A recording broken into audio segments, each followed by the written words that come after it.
అందరికీ నమస్కారం అండి.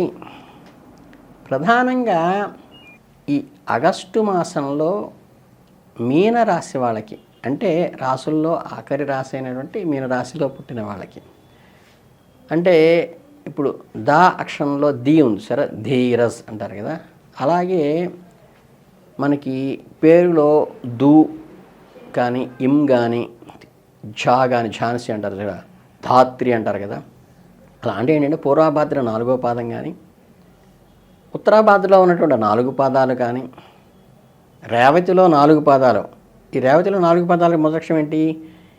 దేతో కానీ దోతో కానీ చార్మి అంటారు కదా, చాతో కానీ చిదానందం అంటారు కదా, అట్లా ఇలా ఈ అక్షరాలతో పేరు. నామనక్షత్రం ఎప్పుడు ఉపయోగపడుతుందంటే మీకు జన్మ నక్షత్రం తెలియనప్పుడు మాత్రమే నామనక్షత్రం ఫాలో కండి. జన్మ నక్షత్రం తెలిస్తే జన్మ నక్షత్రం ఎవరైతే ఈ 9 పాదాలు ఉంటారో వాళ్ళకి మాత్రమే ఇది వర్తిస్తుంది. అలాగే ఆగస్టు 16 నుంచి రవి రాశి మార్పు చెందుతుండడం వల్ల ఏంటంటే చిన్న తరహా ప్రయోజనాలు మనకి అద్వితీయార్థంలో చూడగలుగుతారు. అలాగేంటంటే ఈ బంధువులు రిలేషన్స్ ఉంటారు కదా, వీళ్ళతో సందడిగా ఉంటుంది మీకు ఈ నెలంతా. క్రయ విక్రయాలు కూడా చాలా సక్రమంగా ఉత్సాహంగా పాల్గొంటారు. అనుకూలమైన వాతావరణం ఉంటుంది. ఇటు ఆరోగ్యంలో కానీ, విద్యలో కానీ, కుటుంబంలో కానీ, ఆర్థిక పరిస్థితుల్లో కానీ పెద్ద పెద్ద సవాళ్ళను కూడా ఎదుర్కొని నిలబడతారు మీ నెలలో. అలాగే ఉద్యోగస్తులకి మంచి సానుకూలంగా ఉంటుంది వాతావరణము. మీ ఆత్మస్థైర్యంతో కనుక మీ పనిని మీరు సమర్థవంతంగా పూర్తి చేసి మెప్పు పొందుతారు. మీరు సహోద్యోగుల మద్దతు ఉంటుంది. అలాగే కేతువు 10వ ఇంట్లో ఉండటం వల్ల ఈ చిన్న చిన్న ఇబ్బందులు అనేవి కలుగుతూ ఉంటాయి. పని విషయంలో కొంత అసంతృప్తి ఉన్నప్పటికీ కూడా, నిరాశకి గురైనప్పటికీ కూడా అంతిమంగా మీరు చేసిన వర్క్ పర్ఫెక్ట్ అనేది ఎక్స్పోజ్ అవుతుంది. మీరు మీ పనితీరుని ఏంటంటే కొంచెం మెరుగుపరుచుకోవడానికి ప్రయత్నించండి. ఈ కొత్త లేటెస్ట్ టెక్నాలజీకి ఇంప్లిమెంట్ చేసుకున్నా కూడా మీకు అది అనుకూలవంతంగా పనిచేస్తుంది. అలాగే మీరు ఈ కంబైన్డ్ టీం వర్క్ అంటారు కదా, కంబైన్డ్ స్టడీస్ చేయటం కానీ విద్యార్థులు ఆఫీస్లో కూడా పక్క వాళ్ళని కలుపుకొని ముందుకు వెళ్ళటం ఉంటారు కదా, ఇలా కలిసి అభిప్రాయాలు ఒకళ్ళకొకళ్ళు షేర్ చేసుకుని ముందుకు వెళ్ళడం వల్ల మీకు మంచి అనుకూలంగా ఉంటుందని చెప్పచ్చు. అలాగే ఈ ఆర్థికంగా అయితే మధ్యస్థంగా ఉంటున్నప్పటికీ ఆదాయం పెరుగుతూ ఉంటుంది. ఖర్చులు తగ్గించుకోవాలి.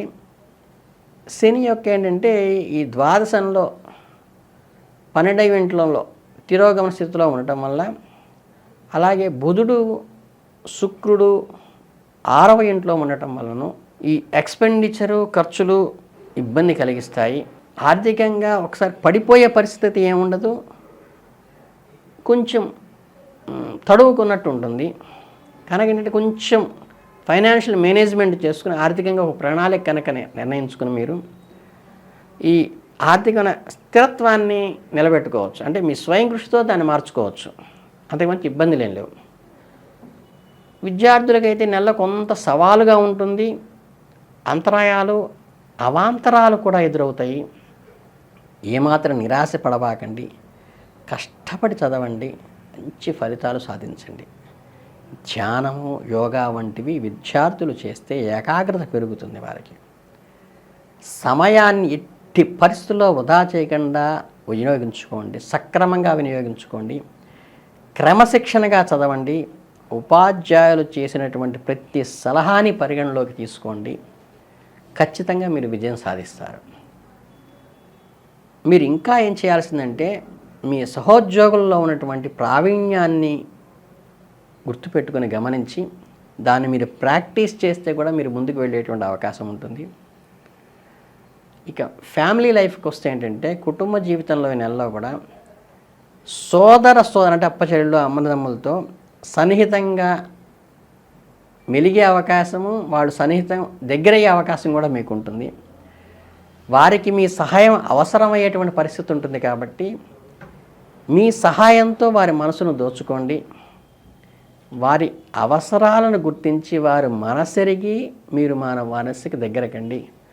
కుటుంబ సభ్యులతో కలిసి చక్కగా సమయం వెచ్చించండి.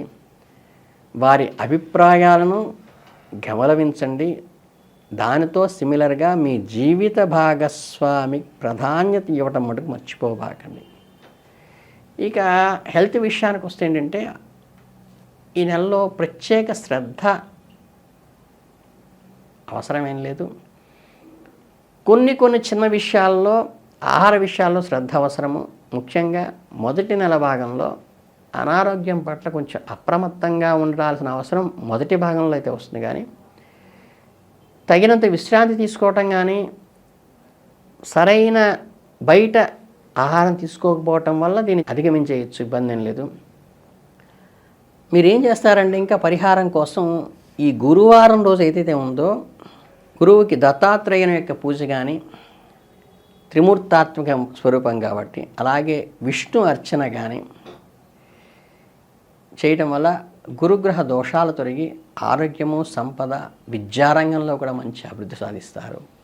కనుక ఏంటంటే, మీరు ప్రధానంగా ఈ నెలలో చేయవలసింది ఏమిటంటే, ఈ దత్తుడి యొక్క ప్రార్థన చేయటము, పసుపు రంగు వస్త్రాలు ధరించటము, పసుపు రంగు పూలతో పూజించటము, వీరి ద్వారా మీరు ఖచ్చితంగా ముందుకెళ్ళి ఈ నెలంతా కూడా మంచి అభివృద్ధిలోకి దైవానుగ్రహంతో ముందుకు వెళ్ళి మీరు ఉన్నత స్థితికి ఎదుగుతారని, మీనరాశి వాళ్ళకి గురువు మంచిగా అనుగ్రహిస్తారని, మీరు జీవితం వృద్ధిలోకి రావాలని మనస్ఫూర్తిగా కోరుకుంటూ, అలాగే మీకు యాక్చువల్గా మీనరాశి వాళ్ళకి గురువు మీకు ధనుసు రాశి వాళ్ళకి కానీ, మీనరాశి వాళ్ళకి కానీ అనుకూలంగానే ఉంటుంది. కాబట్టి ఈ చిన్న అంటే విష్ణు ఆరాధన కానీ, దత్తుడు ఆరాధన, ఇప్పుడు ఈ సాయిబాబాని కూడా దత్త అంశగా చూస్తాం కాబట్టి ఆయనకి కానీ, లేదా ఏంటంటే ఈ దత్తుడి గుడులు ఈ గాణిగాపురం కానీ అటువంటి దర్శించటం కానీ, లేకపోతే ఏంటంటే మీకు మంత్రోపదేశం చేసినటువంటి గురువుకి మీరు పాదపూజ చేయటం వల్ల ద్వారా కానీ మీరు గురు అనుగ్రహం బ్రహ్మాండంగా పొందేటువంటి అవకాశం ఉంది. అలాగే మీరు ఎప్పటికీ కూడా ఈ జటాధరం పాండురంగం సులహస్తం కృపానిధిం సర్వరోగహరం తేవం దత్తాత్రేయం అహం భజే ఈ శ్లోకాన్ని చక్కగా నిరంతర నామస్మరణ చేయటం వల్ల కానీ గురు అనుగ్రహం మీ మీద స్పష్టంగా ఉంటుంది. కనుక ఇది గురు స్తోత్రం చేయటము, గురు పూజ చేయటము, గురు అనుగ్రహంగా ఉండేటువంటి పచ్చని వస్త్రాలు ధరించడం కానీ, పచ్చని అరటిపళ్ళు దానం చేయటం వల్ల కానీ కూడా మీకు శుభం కలిగే అవకాశం ఉంది. కాబట్టి మీరు ఈ చిన్న రెమెడీలు పాటించి మీరు ఈ నెలంతా కూడా మంచి వృద్ధిలోకి వెళ్ళి మంచి అభివృద్ధి సానుకూలమైనటువంటి వాతావరణంలో ముందుకు వెళ్ళి భగవద్ అనుగ్రహము, గురు అనుగ్రహంతో అభివృద్ధి సంపూర్ణంగా సాధించాలని మనస్ఫూర్తిగా కోరుకుంటూ ధన్యవాదాలు.